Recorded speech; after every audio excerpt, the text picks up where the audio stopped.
Hi, welcome to Comic Talk. I'm Josh and this is Drew. This is our Classic Read series where we look at classic reads. Imagine that. Thus the name. This week we're going to be talking about Alan Moore's Saga of the Swamp Thing. This is a series from 83, 84, I believe 84. This is written by Alan Moore. The art is by Stephen Bissett, John Totleben, Dan Day, and Rick Veitch. The coloring is by Tatiana Wood, and we should probably mention, because of the quality here, the lettering is by John Costanza and Todd Klein. So first of all, let's just talk real shortly about basically what this story is about. So this starts out, the first issue in here is actually the last issue of the previous series. So he's kind of wrapping up some things from the previous writer. At first it made me a little bit nervous because I had no idea really what was going on. But by the end of the issue alone, like you feel pretty secure in things. And then after that we get a new story arc with some ties, to the previous stuff. But the second issue really starts off Alan Moore's first story arc, wherein Swamp Thing sort of learns his origins a little bit more than he wished he had. Things get pretty ugly from there. Pretty ugly. So as we usually do, let's just kind of talk about our general impressions of this book. Mm-hmm. Let's start out with Alan Moore's work, the writing. So what was your general impression of Alan Moore's writing style and the work that he did here? I don't want to say unparalleled because I think it would do a disservice to a lot of my other favorite writers.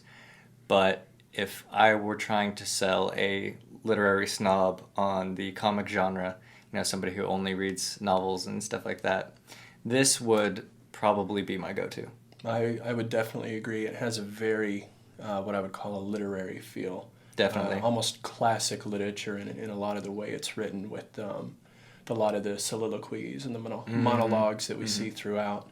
Yeah, and it's really one of those, not to discredit the art, but I think if you just read all the dialogue and the narration, so to speak, you get a pretty good feel for what's going on. The art is sort of there as an accompaniment most of the time. It definitely improves things, but yeah, the gist of the story is definitely in the writing. Yeah, it's very thoroughly told through the writing. Overall, writing-wise, I think that it really draws you into the world of Swamp Thing. It makes this character so incredibly sympathetic.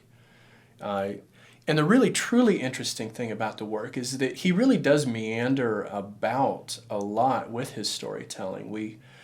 We start out pretty heavily with the Swamp Thing, or who we would maybe call at the beginning Alec Holland.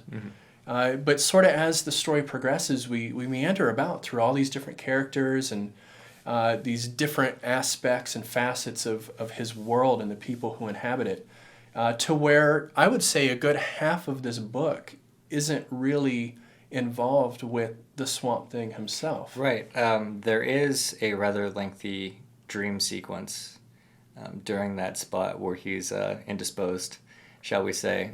But he does pretty much sit out for a good portion of the comic. Yeah. Like you said, it really, sort of explores the surrounding characters and stuff like that. It's very, very tasteful, very well done.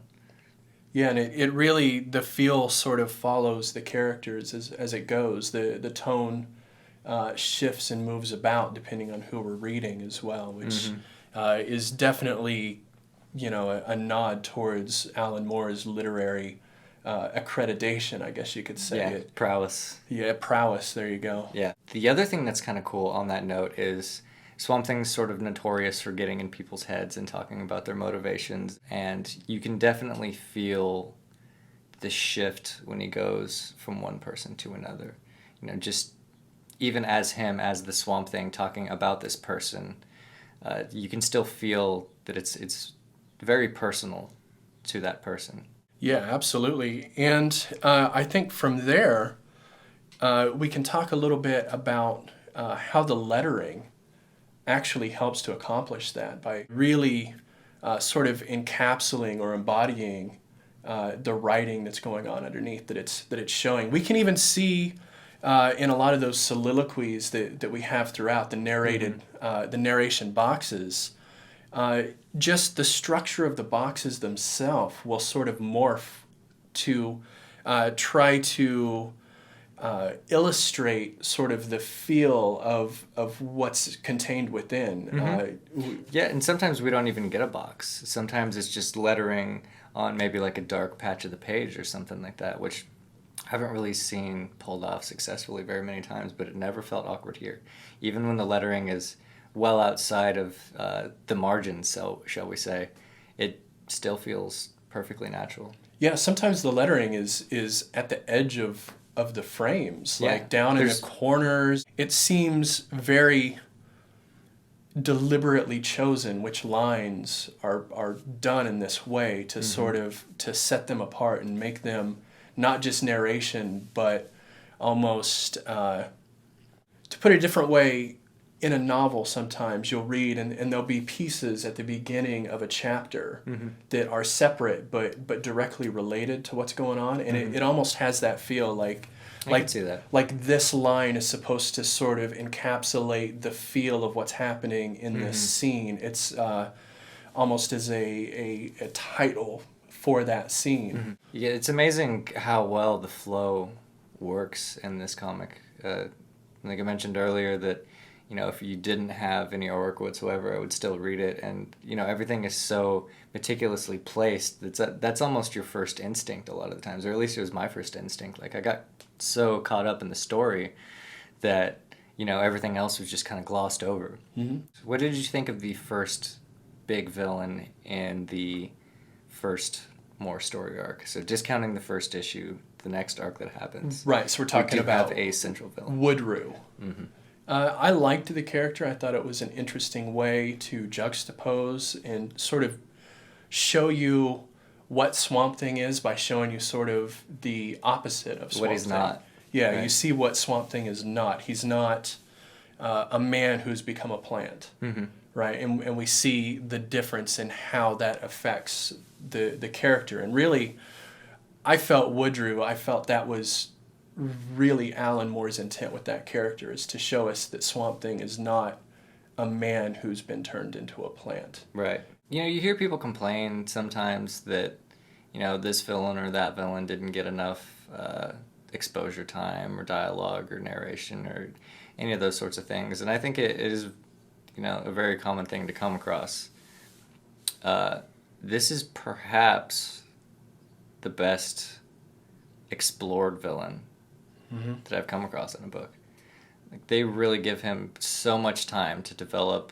I mean, really, I'm not really left wondering much about him at all. Right. Well, he's made sort of the central narrator for at least a full issue worth of this run. Yeah. He's the one telling the story, which is incredibly bold for something that was done in the early 80s. And really, even the parts in which or the issues in which he's not the central narrator, he still gets a good dose of narration time. Which again goes back to the whole thing about switching narrators and stuff like that, and it all coming together seamlessly somehow. In a way, he becomes a very sympathetic villain. He does. Yeah, you really start to feel for him. So after Woodrue, then we get a look near the end of this. We get a couple turns. First, we see Jason Blood, who feels at first, before we quite figure out who he is and what's going on, it feels like maybe he's going to be our villain. He turns out to be sort of an anti-hero, which anybody who's, you know, comfortable or aware of the DC universe, they probably understood that. But myself, I'm not particularly familiar with Jason Blood. But then from there, we do get this interesting sort of horror story that sort of revolves around Abby, rather than the Swamp Thing, for pretty much the second half of this book. So what did you feel about this shift of focus over to Abby and also that villain, this Monkey King? The shift in tone really caught me by surprise, because I wouldn't consider anything that happened prior to that to be in the horror genre at all. Mm-hmm. It got pretty creepy sometimes. Yeah, pretty dark. That being said, I feel like it fit pretty well. It didn't seem forced at all. Right. Again, seamless. I mean, I know I keep coming back to that word, but it's just all these out there concepts that somehow came together in this magical comic book that we're talking about right now. Yeah, the way he's able to sort of move and slide around between his narratives and his characters is probably what makes this such a seminal work, why it's so well remembered, aside from the just incredible writing prowess of Alan Moore. And I mean, the beautiful artwork and everything else in here. But I think what really takes it over the top is his ability to sort of move around and explore these different characters and really not be afraid to make Saga of the Swamp Thing about Abigail Cable. Yeah. Or anybody else, everybody else. Mm-hmm. Really. Everybody that sort of becomes involved with the Swamp Thing. And it does seem to fit well with the Swamp Thing character because he's so concerned about the world around him. He's so concerned with the people that he interacts with. But that's his whole deal, is just he senses something that's not right, and then he goes out and fixes it. Mm-hmm. It's a very, maybe the most emotionally driven superhero, if you can even call him a superhero. Yes, he's certainly probably the most philosophical of the DC stable, at least. He reminds me, in a way, of a lot of the Jack Kirby Silver Surfer stuff from just a few years prior to this in the late 70s. Mm-hmm. And an interesting thing is at the end of this book, he does say dedicated to the incredible, amazing Jack Kirby. So I did find that interesting that we get that same sort of philosophical character as Jack Kirby was sort of known for getting into at that time. Speaking of pulling from other things. Give me a second. This is obviously very far removed from New 52. The Swamp Thing by Scott Snyder and then Animal Man by Jeff Lemire that had a lot of commonalities between the two. But in those two, there's that sort of concept of the red and the green and the rot, which to my understanding was sort of their creation. It's the sort of thing that they collaborated on together and said, okay, well, we're going to work this and, kind of pull it out in different angles and do our own thing, but this is our central idea for it. The concept of red and green and rot, though, are mentioned in They here. are in here, yes. They are. And, I mean, I don't want to say heavily, but noticeably. I have a hard time imagining anybody who's a serious comic writer not at least being pretty well aware of this at this point, to be honest. That being said, to pull from it directly, is quite another thing. Right. It's like these bands, that have influences, but then, when you take part of somebody's song and just stick it right in the middle of yours, that's completely different. Okay, so what did you think of talking about sort of taking other things and sticking it in there? What did you think of the cameos that we had in here? We had some pretty interesting cameos. We did. Let's start off with the Justice League. Justice League is in there. I don't think Batman made an appearance, which is frustrating. No, he didn't. No. I think we had basically Green Arrow, Superman, Wonder Woman was in there, Flash, Hawkman. I like Alan Moore's portrayal of Superman because he's a total dick. And I don't like Superman, so it's awesome. It's like I read this and it's just reinforcing my hatred of the Kryptonian. Well, he's kind of a funny dick, which is, in my opinion, the perfect Superman. He knows he's incredible, and he's not afraid to just sort of tell you, There was a line where molecules of oxygen, I think, was the topic of conversation. He's like, do you know how many there are in the atmosphere? He's like, I can count them for you if you would like. Yes. Just shut up. The Justice League cameo was great. It was pretty short-lived. They just sort of slid in. He wanted, I think, to establish that, yes, this is the DC universe. The Justice League does exist. They are up there doing their Watchtower thing. But I think he also wanted to show why maybe Swamp Thing isn't going to be really connected with them a lot. How he differs from them and what they do. How his scope is different. He's sort of in the LaCroix, Louisiana version of Hell's Kitchen, right? You know, he's got his own thing to deal with. That's a little more personal, a little more. It's very personal. It's extremely personal. Now the other big and personally my favorite cameo we had in here was Etrigan. See, Etrigan is one of those characters that I'm always so back and forth on. I have some old issues of Batman. I think it was the story arc wherein Joker summoned him via some Ouija board or something like that. And I absolutely hated the character because he was always rhyming, and I just couldn't take him seriously. And it just felt like a huge waste to introduce this demon into the DC universe and then make him rhyme like some weird child. Yeah, he's definitely a character that can be really terrible. What did you think of him overall? I loved his Etrigan. Yeah. I thought it was fantastic. It was so Dante, you know. It just felt he felt old world and just so gray and non-morally correct, I suppose. It just fit really well in and sort of seemed like a natural pairing to sort of play against Swamp Thing.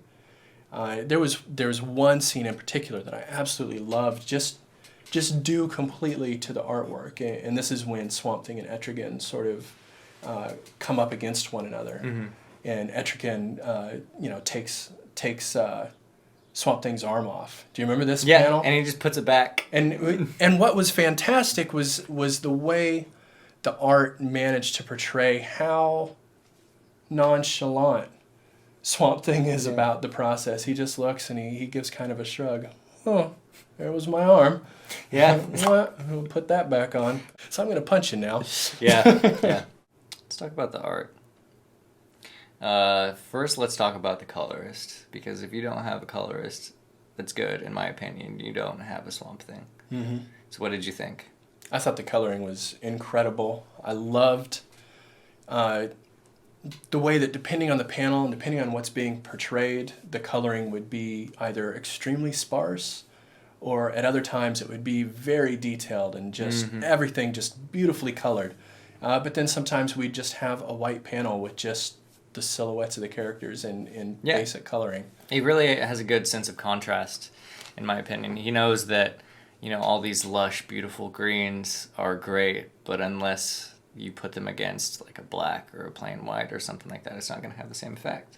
Yeah, and he uses some really interesting color choices. We'll just have red skies, and not a red sky like it's sundown, like bold red, just as the entire background of the sky, just to sort of push the greens of the swamp forward. A lot of these choices are purely artistically driven and have no sort of basis in reality at all. No, it's color wheel theory, from my understanding of it, which is limited, but I see evidence of it. Yeah. So once we get to the penciling and the inking and all of that, there's some really incredibly interesting choices they've made here. First and foremost in my mind is the way in a lot of these pages they frame the page with just extra pieces of artistic work. Sort of in the way that an old world novel will often have little pieces of flourish and just there's an eagle on the page. For why is there an eagle? Because it's cool. Because an eagle looks fucking cool on the page. Yeah. And it really isn't part of the frames. They'll just be pieces of things just sort of out and around the edges just to sort of class things up. It kind of reminds me of like back in school when you would get partnered together with somebody who really liked to draw or paint or whatever, and you'd go over their page of notes, and in the margins there's just all kinds of stuff. It may be relevant, it may not. Either way, it's nice to look at. Yeah. And something else that I liked that I haven't seen in a whole lot of other work in regards to the layouts is on a lot of pages we'll see what would now be considered a full page spread, but then that will be interspersed with panels that are sort of fit in the margins to fill in those areas with more story. And sometimes it'll be like a zoom. You know, we'll see the larger picture, and then here we have the zoom on the face. Or we'll have maybe a different angle on the same image that really sort of, the fact that the overall image a lot of times isn't framed really sort of draws you into the page more, I felt. Yeah, again, layout, can't say enough about it. Yeah, the layout is just meticulously put together. I haven't seen anything else with this much Care to the attention layout, to layout. and coloring and penciling and everything. There were a lot of little small touches in the artwork that I really appreciated too. And it wasn't even necessarily, I guess, things that you would consider to be artistic contributions, but there's one scene where I believe it's Abigail and Mr. Blood are eating lunch together, and behind them is a fish tank, and there's a little sign on the fish tank that says "Fish for display only, not for sale."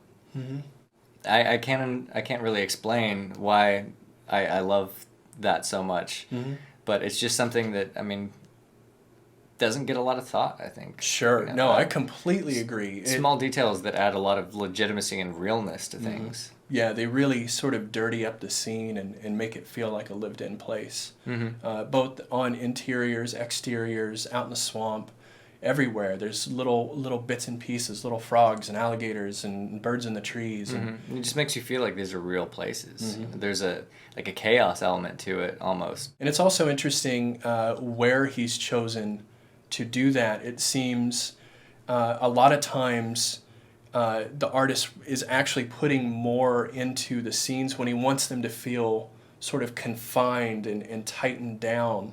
Whereas a little uncomfortable. A little, yeah, sometimes uncomfortable or claustrophobic, where at the same time, a lot of the more open scenes are airy or fresh or where things are a little less intense, we'll see less art. It's much more sparse and empty and a lot of white space. So it seems to be an actual storytelling technique as well that he's employing here. Absolutely. Visual storytelling. Lastly, before I forget, we've talked about a lot about this and how just everything is so brilliant and, just heady dialogue. Very heady. The whole thing is very heady. There were several laugh out loud funny moments. So what comes to mind? For me, a lot of the humor there in this book was more sort of the feel of certain scenes.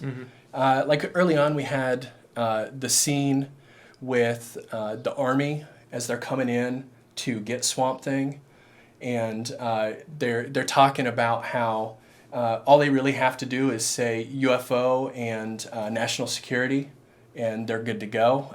These are sort of the bigwigs talking. So then we cut over to the actual army and the forest getting things together, and they're talking to this redneck bumpkin dude with the beer, and he's got like a goofy pink tank top on, and he's, what's going on here? And they're like, UFOs, national security. Oh, UFO, national security, and the whole scene just sort of,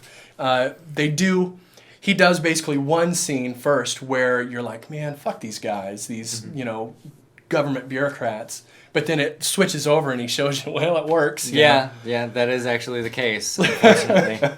And it's just presented in a really humorous way. The whole scene is sort of made to be a bit of a comedy. Because it's such a dark section, he sort of breaks it up with comedy there. What do you got? Again, going back to the dream sequence, which is very long, there is one part where he's trying to save his humanity. And he's running with his humanity, and he stops. Yeah. And his humanity says to him, "What are you doing? This is the human race. You have to keep running or you'll get disqualified." It's just so accurate and blunt and silly at the same time. I about lost it. Just dead. Absolutely dead. And then another scene, this goes back to the cleverness of the artwork, and I have to think that this was the artist and not Alan Moore's direction. There's one scene in a head shop, and there's a bunch of signs, everywhere for things that are usually in head shops. And then there's one at the bottom for these magic pills or beans or something like that that says they'll turn your friends into zombies, and thus you'll be the life of the party. I thought that was pretty funny as well. I'd also like to point out in that dream sequence that his humanity is represented by this sort of skull attached to like some rib cages. Yeah, well, originally it's like his skeleton, and Right. then all he manages to save is the skull and some vertebrae. Right, which to me, I don't know if this was intentional or not, but it harkened back for me to the Shakespearean Horatio, to be or not to be. Mm-hmm. That is the question, and he's sort of questioning his own humanity to this skull. Mm-hmm. I felt like it was a direct callback or reference, homage to that. Yeah, I didn't even think about that, but that's pretty brilliant actually, because I mean it comes about in this whole. Well, I mean, a lot of it is him just trying to decide what he is and where he fits into everything, and that's exactly what he's going through. You know. Yeah, he's asking, should I or should I not be human? Which felt to me like such a direct representation of that, with him cradling the skull and speaking to it directly, but it's speaking back to him, being that it's a dream sequence. There's also some sort of awkward situational humor with regards to Abigail and Matt. Many times where they get into these arguments, and I would like to talk about Matt a little bit, because I think what we're going to see is Matt probably becoming a larger influence in the story if we were to continue reading. This is volume 1 of 6, by the way, and before I continue, I'd like to say that probably the biggest downside of reading Saga of the Swamp Thing volume 1 is you'll probably immediately want to go out and buy 5 more volumes. But I do think that Matt's probably going to, I mean, it's pretty obvious from... Definitely. I don't want to spoil what happens or how he'll become more important, but it's pretty clear that he's going to continue to become more important in this story. And they start setting that up very early. They do. As well, and it just gets bigger and bigger and bigger. But at the same time that sort of the Abigail and Matt relationship is sort of a central element of this story. I did feel like there was some very funny sort of relationship humor that occurs where, a lot of times they get in this argument. He's very sort of passive and just sort of full of shit as well. He's sort of the loser boyfriend who, as soon as she leaves, he becomes very, very sort of full of himself and bitter, and the whole thing sort of turns, and it becomes that well, she's a bitch, and he sort of immediately turns it around in his head in the way that an asshole would do, which I really enjoyed, and I thought in a way that was meant to sort of be a little bit funny. Yeah, and awkward. Yeah. Because again, when he's narrating as these characters, So his logic for doing things is their logic for doing things, and that's what shows up on the page. And it's almost hard to read it and not get like actually upset, because at first glance it's like, no, he put this in the comic, this must be how he feels. And you have to remember, like, no, he's smart and he's writing for his characters. Like, right. He doesn't actually feel this way about these things. Yeah. To put it vaguely. Yes, he's extremely good at getting into the head of other characters and presenting other points of view to you. Yeah. And I think Abigail and Matt is a really good example of that, because he will show you their relationship from both sides and sort of how they're both feeling in that relationship and why it's not working. So do you have any other final thoughts about this book? I mean, I could keep pouring my heart out, but I don't know. I think I would just be fanboy gleaming about some stuff that I've already been talking about. Yeah, I'm in the same boat. I think really the takeaway here is just about anybody that loves good writing, good art. If you like comics, you should definitely read this. This is as popular as it is for a reason. It makes total sense why Alan Moore became the legendary figure that he is. All right, well then I think that pretty much wraps up this week of Comic Talk. You can check back next Wednesday where we'll have our weekly poll review. And the following Friday we'll be doing another Bargain Bin episode where we'll look at Dennis O'Neill's The Question. It's so good. It is fantastic. I'm already going to say, it's so good. Yeah, so you'll definitely want to check back for that if you like some of the stuff we've talked about so far. You can also, by the way, look back. We did Bargain Bin with Brubaker's Catwoman. Was that last week that we did that one? No, it was 2 weeks ago. 2 weeks ago. So you can check our videos for that. If you enjoyed that and you enjoyed this, you'll definitely want to check out our Dennis O'Neill the question review.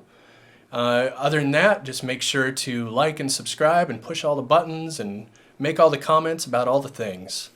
And we'll see you next Wednesday.